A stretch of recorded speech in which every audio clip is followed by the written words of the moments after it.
Welcome to RAAONLINE. Today we are going to see a very interesting topic, the abdominal compartment syndrome. So, studies on intra-abdominal hypertension has been performed since nearly 150 years.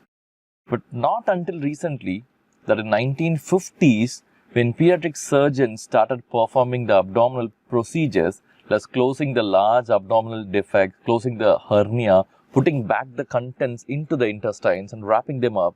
Until these interventions started, the real effect of this intra-abdominal hypertension and abdominal compartment syndrome was not well documented. The shallow closure with gradual reduction of abdominal defect was recommended to prevent this type of intra-abdominal hypertension and associated organ failure. Even in the 1950s, they come to know that when you pack the intestines back into the abdomen, and you suture them, there is some amount of organ failure which is happening, and they were not able to document exactly is it because of intra-abdominal hypertension or sepsis or the primary disease itself. Okay. Then in 1980s, the vascular surgeons described the abdominal compartment syndrome after abdominal aortic aneurysm procedures, and they said that intra-abdominal pressure can be used as a criteria to understand whether the patient has developed a compartment syndrome in the abdomen. And moreover, in 1990s, when the trauma surgeons adopted the liberal use of damage control strategy, then only we had sufficient number of cases, sufficient number of case reports that abdominal compartment syndrome is on a rising scale. Okay. So whenever there is a trauma and you invite trauma surgeons, there is something called as a damage control strategy, damage control resuscitation. Basically what you do is to control the bleeding and then do a minimal resuscitation surgery and give the patient back to the intensive care unit, right? So when the patient reaches to ER, not complete surgery is done, only a small damage control resuscitation is done, damage control strategy type of surgery is done, and abdomen is packed and given to the intensive care unit. From there onwards, the main aim is to control the hypothermia, control the acidosis, control the coagulopathy. So this is a big triad, right? As you already know, the lethal triad, the coagulopathy, the hypothermia and acidosis. If any of these things presents, there will be a capillary leaks going on, the patient can go in for DIC and the condition can get worsened. So you need to understand why IAP develops. So what is this IAP? Intra-abdominal pressure. It's defined as a steady state pressure present inside the abdomen cavity and is usually around 6 mm Hg, 5 to 7 mm Hg. Okay. So it can be going high to around 10 or 11 in some individuals who are literally obese. Okay. In ICU population, it can go even little more higher. What is intra-abdominal hypertension?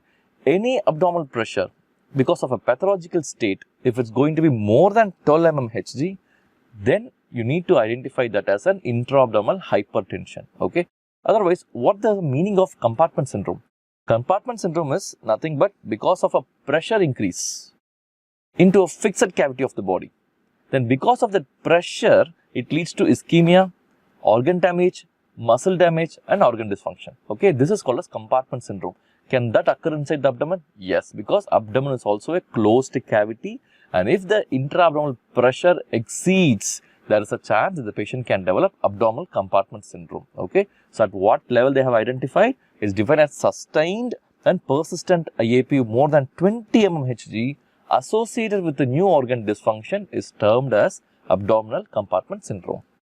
So now, it's graded as grade 1 is 12 to 15 mm Hg, grade 2 16 to 20 mm Hg, grade 3 21 to 25 and grade 4 is more than 25. Understand, in your unit you might see intra-abdominal hypertensions, but have they really developed a acute compartment syndrome? Abdominal compartment syndrome is a question, right? So this abdominal compartment syndrome also can be classified as primary or secondary or recurrent. Understand, if the issue is primarily inside the abdomen, for example, there is a bleeding liver, there is a trauma, there is intestinal obstruction which is causing increase in the pressure, then it's called as a primary ACS. What is secondary ACS? Because of sepsis, there is ileus. Because of pancreatitis, there is full-blown sepsis, MODS. Because of a secondary reason, then it's called as a secondary ACS. means the primary etiology is not in the abdomen. That's called a secondary ACS. And recurrent ACS is a condition in which ACS redevelops following the previous surgical or medical treatment for previous ACS. Okay. So, how to classify this abdominal compartment syndrome? Okay. This syndrome has to be there. Okay. Right. So, based on the time frame you can do, it could be an acute leading to like immediately after a trauma, immediately after a surgical procedure over the abdomen. This is also an acute. A chronic means like a pancreatitis where there is a slow development, post sepsis where there is a slow development. All these things are chronic time frame. Then in relation to a peritoneal cavity, it's primary or secondary. And with respect to the etiology, could be because of trauma, because of burns, because of post-operative care, because of pancreatitis, bowel obstruction, ileus, abdominal aortic aneurysm, oncology, any malignancy of that sort, gynecological issues, anything can cause, like hyperovarian syndromes can cause intra-abdominal compartment syndrome. Okay, especially in terms of burns, when there is circumferential burns over the abdomen is not let to expand at all. So, it will be even more tight. So, the chances of developing a compartment syndrome is going to be more. Sometimes you might have a question, this abdomen is actually patulous, right? The abdomen is easily expandable structure. So, how come a compartment syndrome develop inside it? The main reason is below the subcutaneous fascia, below what you see, the skin, the tissues, below the thing, there is a fascia which is literally tense, right? So, it is inside those fascia, there is an abdominal compartment. It is there, it develops a compartment syndrome. So, what all could be the causes of intra-abdominal hypertension and thereby compartment syndrome? It could be just increased abdominal contents or the volume of the box is reduced, right? Either the box volume is reduced or the content is more, right? So, what can cause decrease in abdominal box content, the box volume? Reduction in a long-standing hernia. Okay, reduction in a long-standing hernia. See, there is a long herniation loops, there is an abdomen, there is a long herniation loops. For example, this is abdomen and there are herniating loops of intestines. Okay. Now, once you pack all these things inside and started suturing it, okay, till that there was a synovial fluid alongside the volume of this cavity was very big. Now, you have compressed it and you have sutured it. And now there is a reduction in the long-standing hernia, the box content, the volume of the abdominal cavity itself is decreased, right? And direct closure of large long-standing abdominal deficit, need not be a hernia, just an open deficit, if so for a longer time and you have now closed it, then also the effective volume is reduced, okay? And I was mentioning circumferential abdominal wall burns, circumferential abdominal wall burns. When there is an abdomen and there is a circumferential burn, the abdomen is not let to expand properly, right? And continuous positive pressure ventilation, where if the patient is not adequately prepared for NIV, then patient can go for aerophagia. The air which you give as positive pressure can go inside the abdomen, causing distension of the abdomen. So, once the intestinal wall distends, the effective cavity comes down, right? And retroperitoneal edemas, like in case of pancreatitis, and large pelvic or retroperitoneal hematomas can also decrease the effective cavity size of the abdomen. What are the causes of increased abdominal contents? Basically, the most common which you see is an ascites, and in trauma, in ER, your hemoperitoneum, or any visceral edemas like bowel edema, or your hepatomegaly, splenomegaly, which can be literally huge, or abdominal packs for any procedure of that sort, peritonitis, retroperitoneal edemas, large pelvic and retroperitoneal hematomas. This can be This literally can be both an increased abdominal content also, and it can decrease the effective volume of the abdominal cavity also. Intestinal obstruction, both mechanical obstruction, just an ileus like Ogilvie syndrome, and gastric distension, that is esophageal ventilation sometimes, and abdominal aortic aneurysm, severe constipation, large abdominal tumor, morbid obesity, pregnancy itself can all increase the abdominal contents, right? So, now you have identified a patient and there is a chance that the patient could have intra-abdominal pressure increased and intra-abdominal compartment syndrome. So, what does actually this abdominal compartment syndrome do to the body? Is it really harmful? If so, why? So, let us see the effect of abdominal compartment syndrome or increased abdominal pressure over various systems in the body. First is cardiac. If you see in the human body, this is the thorax and see this is the abdomen, okay, and your legs and your limbs. We'll take it as a boxed cavity for just better explanation, okay. When the pressure increases here, right, the venous return is hampered, right, the venous return is hampered. So once the venous return hampers, if you see the heart, this is where your venous return comes, right, the right atrium. By increasing the abdominal pressure, the venous return is hampered, so the preload is decreased. The venous return to the right atrium is decreased. If the venous return to the right atrium is decreased, this is what ultimately supplies the left side of the heart also. So the left ventricular supply is also reduced, so preload decreases. When the input to the heart is decreases, obviously the cardiac output is also going to get decreased. So the cardiac output decreases, right? Number one. And second, by just significant increase in intra-abdominal pressure, this is the pressure which is going to act not only on the inferior vena cava, but also on the aorta, but also on the abdominal aorta. So against this pressure is only your heart is going to pump. That's called as an afterload. So when the systemic vascular resistance increases, that's the afterload increases, effectively the cardiac output comes down, because there's a lot of afterload, lot of pressure over the aorta against which the heart has to pump, right? So the effective cardiac output again decreases. And third mechanism, because the pressure in the abdomen is high, it's going to divert this diaphragm, push this diaphragm towards the thoracic cavity, right? When it's pushing the diaphragm towards the thoracic cavity, the pressure in the thorax is also going to be high. The pressure in the thorax is also going to be very high. When the pressure in the thorax is going to be high, the afterload of the right ventricle is high, because the right ventricle is going to pump blood to the lungs, right? When the pulmonary vasculature pressure is high, it is against that the right ventricle is going to pump, right? So when the pulmonary vasculature pressure is high, the right ventricular outflow decreases, right? So the pressure gets built up in the right ventricle. So the right ventricle output also decreases. Number 3. Number 4. When the pressure increases in the right ventricle, slowly what it does is, it will move the interventricular septum to the left side. It will move the interventricular septum to the left side. When the RV dilates, it moves the interventricular septum towards the left side. This is LV. So the effective cavity of the left ventricle is compromised. So there is effective compromisation of the left ventricular cavity. So effectively there is decreased cardiac output. Okay. So the blood pressure decreases, the tissues can go in for ischemia. Okay. So acidosis worsens. So next is, if you try to measure the left ventricular or right ventricular or maybe a right atrial pressures of that sort, if you take the central venous pressure as a surrogate of all these things, remember, by compression on the inferior vena cava, by compressing the inferior vena cava and by causing direct pressure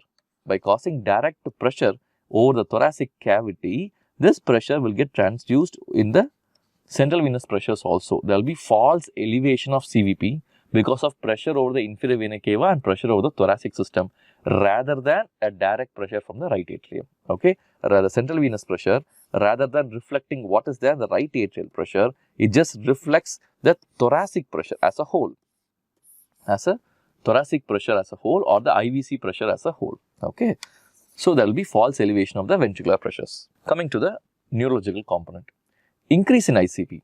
When there is an increase in the intra-abdominal pressure, intrathoracic pressure also increases. So the effective pressure over the heart also increases. So the central venous pressure increases.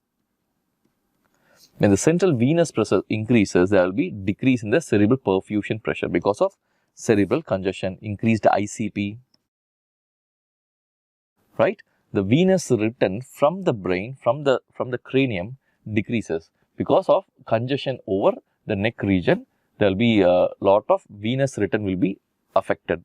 So the venous congestion happens in the brain, causing increase in the ICP. So decrease in effective cerebral perfusion pressure. This happens in the neurological component.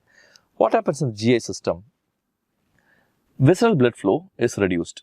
Okay, and it causes ischemia. Why can it cause ischemia? Number 1, effective cardiac output is decreased.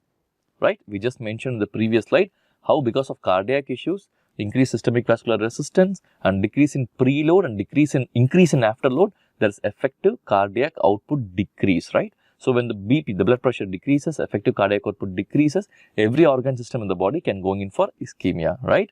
That is number one. Number two, direct compression of the vessels in the abdomen can cause ischemia of that particular vessel system, right? So visceral blood flow is also reduced, which is one of the most common cause of ischemia in abdominal compartment syndrome, right? So if there is ischemia because of low cardiac output, it's going to be universal in the body, right? It's going to be universal in the body with respect to body's adjustment mechanism, reflex mechanism like constriction of splanchnic vessels, dilatation of renal and cardiac and neurological vessels with respect to everything. But otherwise, this cardiac output decrease is going to affect the body as a whole. But if there is any limited or direct compression of certain system inside the abdomen, there can be partial ischemia or any subsegmental ischemia that can happen in the abdominal contents. For example, if you take the stomach and the intestines of that sort, as a compression over a particular region can cause ischemia over that particular region itself. So that is why endoscopically you can measure the tone of this stomach or the gastrum basically, or even you can measure the partial pressure of carbon dioxide at that particular point. Okay, so this partial pressure of carbon dioxide along with increased intra-abdominal pressure it's really a great surrogate marker to tell that patient is developing abdominal compartment syndrome. Okay, rather than using an isolated intra-abdominal pressure as a surrogate for compartment syndrome of the abdomen, if at all you take the partial pressure of CO2 along with increased IAP, it carries more sensitivity and specificity for abdominal compartment syndrome. Not only that, once you release this pressure, once the abdominal compartment syndrome gets released, there will be significant drop in the partial pressure of carbon dioxide at the gut level. Okay.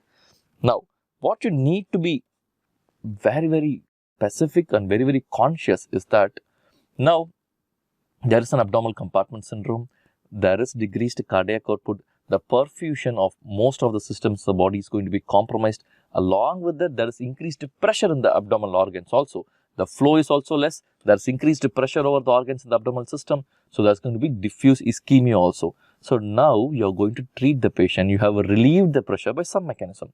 You have relieved the pressure. Once you relieve the pressure, reperfusion happens.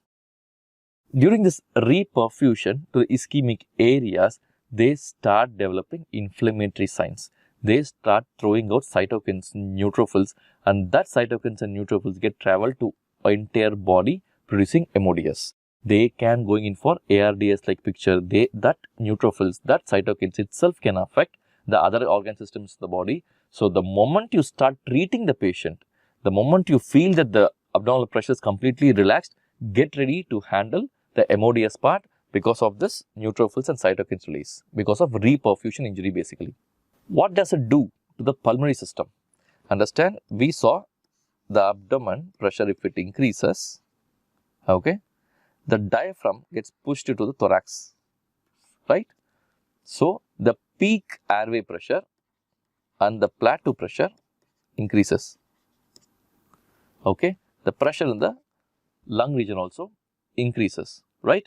So, whatever mechanical ventilator settings you are going to do there to decrease the plateau pressure, what are the things we will usually do to decrease the plateau pressure?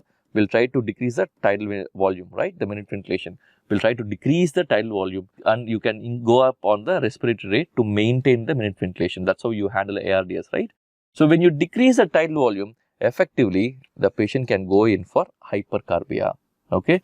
So, there will be an increased peak, there will be increased plateau, increased pressures in the alveoli itself can harm the alveolus, and moreover, movement of diaphragm superiorly can worsen your atelectasis, right?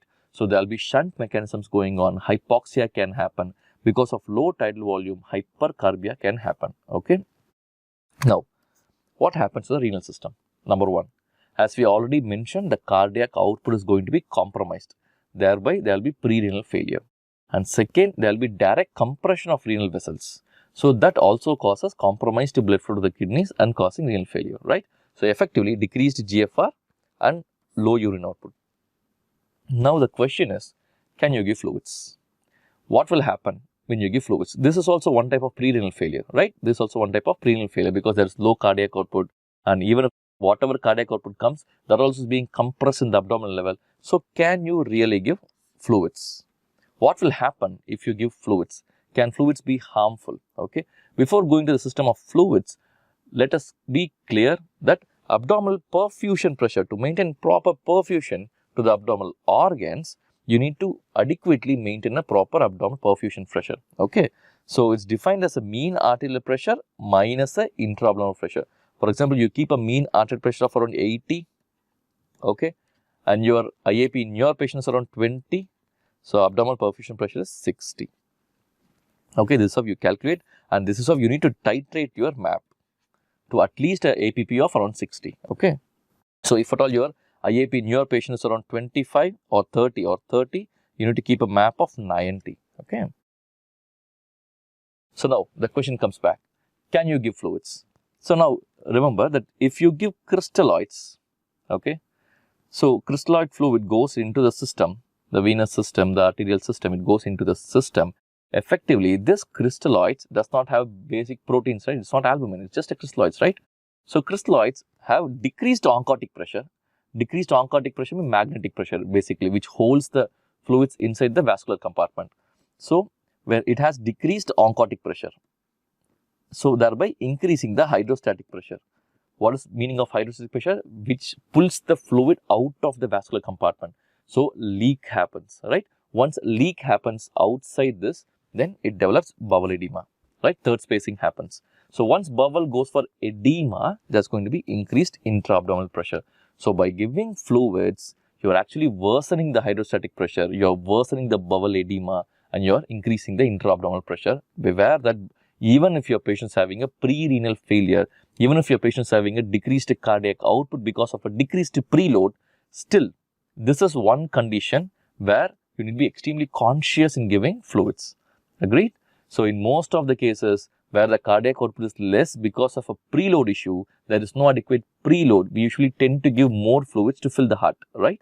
But this is one condition where there is decrease in preload, there is decrease in cardiac output, but if you are not judicious with your fluids, by increasing your oncotic pressure, you are going to worsen the situation.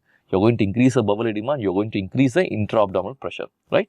So, once the bowel edema worsens, that is going to reflexly cause again increase in venous obstruction.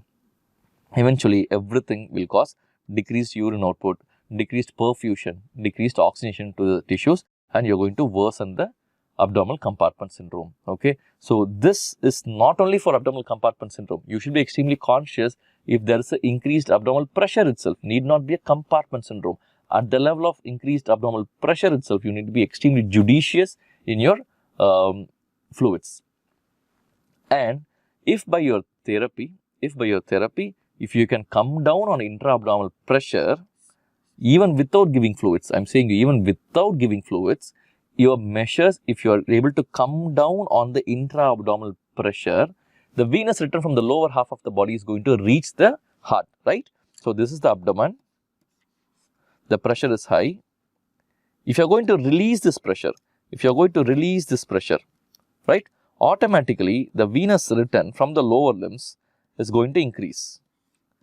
So, this fluid can easily increase your cardiac output, right? So, the cardiac output increases and you go for successful resuscitation. So, by giving fluids, there is a chance that you might worsen the situation. This is called as a futile crystalloid preloading. Futile crystalloid preloading, meaning you give fluid and you are going to worsen your preload. You give fluid, you are worsening the abdominal compartment syndrome, you are worsening the venous return actually. So, the preload actually gets worsened by if you give fluids. So, be judicious and then try fluids.